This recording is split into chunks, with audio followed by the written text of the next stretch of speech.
আশুরা এ সম্পর্কে আমরা জানি যে আশুরার তাৎপর্যের মূল কারণ হলো আল্লাহ সুবহানাহু ওয়া তাআলা এই দিনটিতে আল্লাহ নবী মুসা আলাইহিস সালামকে বিজয় দিয়েছেন এবং অত্যাচারী ফেরাউনকে তার দলবল সহকারে সমুদ্রে অপমানজনকভাবে নিমজ্জিত করেছেন, পরাজিত করেছেন।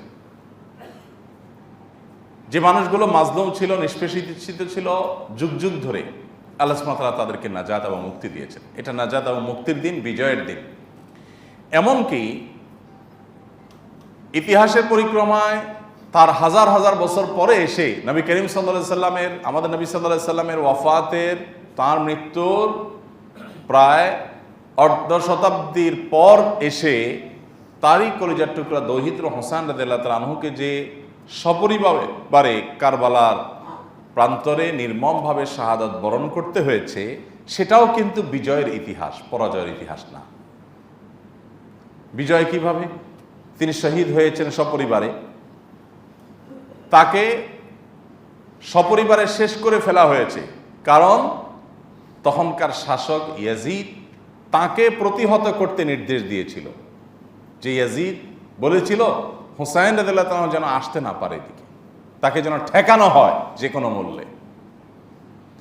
এবং হুসাইন রাদিয়াল্লাহু তাআলার তাকে হত্যা করার জন্য ইয়াজিদ সরাসরি নির্দেশ করেছে নাকি করে নাই, এটা নিয়ে ঐতিহাসিক বিতর্ক আছে। কিন্তু এই ব্যাপারে কোনো বিতর্ক নাই যে হত্যাকারীদের কোনো বিচারের ন্যূনতম উদ্যোগ ইয়াজিদ গ্রহণ করে নাই। যদি সে এ হত্যায় তার কোনো সমর্থন না থাকতো, বরং এ হত্যায় সে অসন্তুষ্ট থাকতো, তাহলে তো তার এটার বিচার করার কথা। যাই হোক, সেটা ঐতিহাসিক আলোচনার বিষয়। মূল বিষয় হলো, আপনারা অনেকেই হয়তো জানেন, এত জুলুম করে, এত নির্যাতন করে প্রিয় নবী সাল্লাল্লাহু আলাইহি সাল্লামের দৌহিত্রকে হত্যার মতো এরকম দুঃসাহস এমন একজন মানুষ দেখিয়েছে যে নিজেকে মুসলমান দাবি করে, নবী সাল্লাল্লাহু আলাইহি সাল্লাম অনুসারী দাবি করে। আমি যার অনুসারী দাবি করছি তার দৌহিত্রকে সপরিবারে হত্যা করছি, কিসের জন্য? ক্ষমতা টিকিয়ে রাখার জন্য, জুলুম করবার জন্য। সেটা কতদিন টিকেছে জানেন? 4 বছর। এই ঘটনার পর মাত্র 4 বছর টিকেছে এজিদের সেই জুলুম, এরপর আর টিকে নাই। তাহলে আজও পর্যন্ত গোটা পৃথিবীর প্রান্তে প্রান্তরে, গোটা দুনিয়া জুড়ে প্রায় 1400 বছর পার হয়ে গেছে। এত বছর পর, 1400 বছরের চাইতে কম কিছুটা, 1300-1400 বছর পার হয়ে যাওয়ার পরও এখনো পর্যন্ত মানুষ চোখের পানি ফেলে হোসেন রাদিয়াল্লাহু তাআলা তার সপরিবারের জন্য। আর মানুষের রোশানল বদদোয়া হলো এবং মানুষের সকল আল্লাহ তাআলার কাছে অভিযোগ ফরিয়াদ হলো কাদের বিরুদ্ধে? যারা হোসেন রাদিয়াল্লাহুকে শাহাদাতের মুখোমুখি করেছে, তারপরে সপরিবারকে শেষ করেছে, সেই খুনিদের বিরুদ্ধে। তাহলে ইতিহাসে অমর হয়ে আছে যারা, তারা বিজয়ী, নাকি ইতিহাসের যারা আস্থা করে নিক্ষিপ্ত হয়েছে, অভিশপ্ত হয়েছে, তারা বিজয়ী? কারা বিজয়ী? নিশ্চয়ই যারা অমর হয়েছে তারা বিজয়ী। তাহলে আশুরার ঘটনা, আশুরার দিনে কারবালার ঘটনা, সেটাও কিন্তু বিজয়ের ইতিহাসই রচনা করেছে। বাহ্যিকভাবে মনে হয়েছে যে উনি শেষ হয়ে গেছেন, উনি মৃত্যুবরণ করেছেন, উনি শহীদ হয়েছেন, কিন্তু প্রকৃতপক্ষে এই মৃত্যু নয়, এই মৃত্যু জীবন। ন্যায় এবং সত্যের উপরে প্রতিষ্ঠিত থেকে অন্যায়ের বিরুদ্ধে কথা বলে নিজের জীবন দিয়ে ইতিহাসে অমর হয়েছেন। আল্লাহ সুবহানাহু ওয়া তাআলা আমাদেরকে আশুরা থেকে অনুপ্রাণিত হওয়ার তৌফিক দান করুন। আমরা আশুরা থেকে ত্যাগের শিক্ষা নিব, আশুরা থেকে আমরা চেষ্টা করব শেখার যে কত কিছু আছে। আপনি মুসা আলাইহিস সালামের ঘটনায় চলে যান, মূল ঘটনা, আশুরার তাৎপর্যের মূল ঘটনা সেটিতে চলে যান। মুসা আলাইহিস সালামের জন্ম হবে এই সংবাদ গণকরা দিয়েছিল ফেরাউনকে। ফেরাউন নিজেকে আল্লাহ দাবি করেছিল, খোদা দাবি করে বসেছিল। গণকরা বলেছে আপনার শাসন এরিয়ার মধ্যে একটা শিশুর জন্ম হবে, সেই শিশু আপনার শাসন ক্ষমতা দখল করবে। বলে কি? আপনাকে ক্ষমতাচ্যুত করবে। ফেরাউন বলে সর্বনাশ, তাহলে কিভাবে সামলাবো? বলে যে এই শিশু কোথায় কার ঘরে জন্ম নিবে সেটা আমরা বলতে পারবো না, কিন্তু নিবে। গণকরা ওহির অনেক তথ্য চুরি করতে পারে শয়তানের সাথে যোগসাজশ করে, কোরআনের সে সম্পর্কে ডিটেল বিবরণও আছে। কিন্তু তো সেখান থেকে তারা তথ্য দিয়েছে, এবং তাদের তথ্য, এই অবৈধ তথ্য বা চুরি করা তথ্য সত্য হলেও এটাকে বিশ্বাস করতে ইসলাম নিরুৎসাহিত করে। এটাকে আবার কেউ দলিল হিসাবে নিয়ে আমরা গণকদের কাছে না যাই। আবার ওইটা গেলে 40 দিন পর্যন্ত ইবাদতই কবুল হবে না, বিশ্বাস করেন আর না করেন। যাই হোক, তো ফেরাউন যেহেতু অমুসলিম, নিজেই আল্লাহ নিজেকে আল্লাহ দাবি করেছে, আল্লাহ বিদ্রোহী, তাহলে তার তো আর হালাল হারাম নাই, সে গরমের কথা বিশ্বাস করেছে। যাই হোক, এবং এই কথা বিশ্বাস করে সে নির্দেশ জারি করলো যে আমার ক্ষমতার এরিয়াতে, আমার রাজ্যে যত শিশু আজ থেকে জন্মগ্রহণ করবে তাদের সবাইকে হত্যা করে ফেলা হোক, ছেলেগুলোকে সব, কারণ মেয়েরা তো ঝামেলা করবে না, ছেলেগুলো ঝামেলা করবে, এগুলো সবগুলো হত্যা করে ফেলা হোক। হাজার হাজার শিশু হত্যা করেছে শুধুমাত্র নিজের জুলুমকে টিকিয়ে রাখবার জন্য।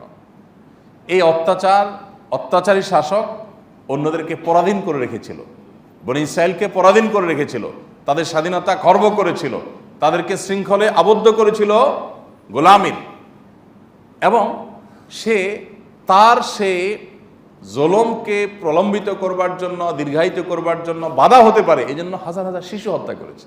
আল্লাহ সুবহানাহু ওয়া তাআলা দেখেন, আপনারা কোরআনে সূরা তাহাতে বিভিন্ন সূরাতে ডিটেইল পাবেন, আল্লাহু আকবার, যে মুসা আলাইহিস সালামের মা যখন দেখতে পেলেন মুসা ইসলামের মাত্র জন্ম হলো, এদিকে আশেপাশে সব শিশু হত্যার মহোৎসব চলছে।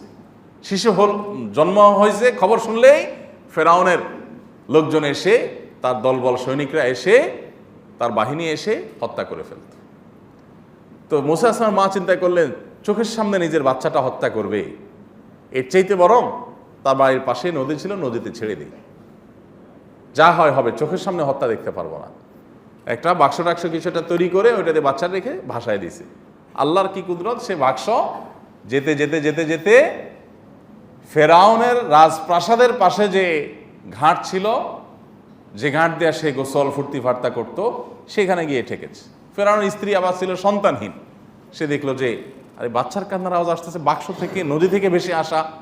সে মনে করলো অলৌকিক কোনো বাচ্চা উঠে নিয়ে গেছে, ফেরাউন তো হত্যা করবে। স্ত্রীর কথা হলো না, এটা আমরা কুড়ে আনছি কোথাকার, কি ভাইসে আসছে, কোনো মা তোমার ভয় হয়তো ফেলে দিছে সেই সন্তান, আমরা লালন পালন করি, আমাদের ঘরেই তো থাকবে, আর ঝামেলা কি। ফেরাউনও রাজি হয়ে গেল, আল্লাহ তাআলা বড় করলেন।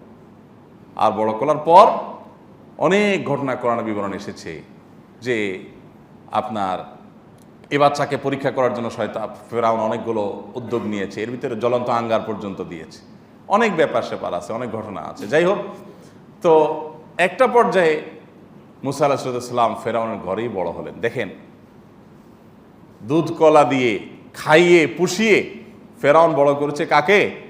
মুসা আলাইহিস সালামকে।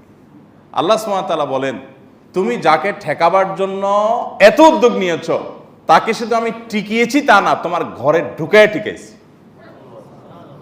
এই হলো আল্লাহ সুবহানাহু ওয়া তাআলার কুদরত। কিন্তু এই কুদরতটা মানে চাইলেই আপনি পেয়ে যাবেন বেটে বলে, এরকম না। বহু অপেক্ষা করতে হয়, বহু প্রতীক্ষা করতে হয়। পৃথিবীর ইতিহাসে এরকম দু চারটা ঘটনা ঘটিয়ে আল্লাহ তাআলা কোরআনে সেগুলো দিয়ে দিয়েছেন আমাদের শিক্ষা গ্রহণ করবার জন্য। আমরা তো অনেকে একটু মেঘ দেখলেই পালায়া দৌড়াতে চাই। আমি ন্যায় এবং সত্যের উপরে যদি প্রতিষ্ঠিত থাকি, তাহলে আমি আমার কক্ষপথে, আমি আমার লক্ষ্যপথে অবিচল থাকব। আমার সফলতা দেওয়ার মালিক আল্লাহ সুবহানাহু ওয়া তাআলা। এমনকি আমার যদি জীবনও চলে যায়, যাক, কিন্তু আমি কখনো অন্যায়ের পথে পা বাড়াবো না। আজকাল তো সামান্য একটু লোভে আমরা ঘুষ, সুদ, দুর্নীতি, 2 নম্বরের পথে চলে যাই। আমি মনে করি যে একটু অভাব অনটনের ভয়ে আমাকে এই পথে চলে যেতে হবে, আমি সরে যাই, লক্ষ্যপথ থেকে সরে যাই। অথচ আমি আমার পথে যদি টিকে থাকি, মুসা আলাইহিস সালামকে যেরকম আল্লাহ তাআলা বহু পরীক্ষা নেওয়ার পর, বহু সময় পার হওয়ার পর ঠিকই তাকে বিজয় দিয়েছেন, আর ফেরাউনকে নির্মমভাবে আপনার সমুদ্রে নিমজ্জিত করেছেন অপমানজনকভাবে। ঠিক একইভাবে অন্যায়কে আল্লাহ সুবহানাহু ওয়া তাআলা সবসময় পরাজিত করেন এবং করবেন। এখান থেকে শিক্ষা গ্রহণ করি, ন্যায়ের পথে চলবো, অন্যায়ের পথে চলবো, যত বাধা আসে আসুক। ওই যে বললাম, সমাজে ভাবসাব থাকবে না, কেউ জিজ্ঞাসা করবে না, দাম দিবে না, পুষবে না, তারপরে আমি সততার উপর টিকে থাকবো। আল্লাহ তাআলা আমাদেরকে সেই তৌফিক দান করুন, আশুরার শিক্ষা গ্রহণ করার তৌফিক দান করুন, আল্লাহর কুদরতের প্রতি ঈমান আনয়ন করার তৌফিক দান করুন।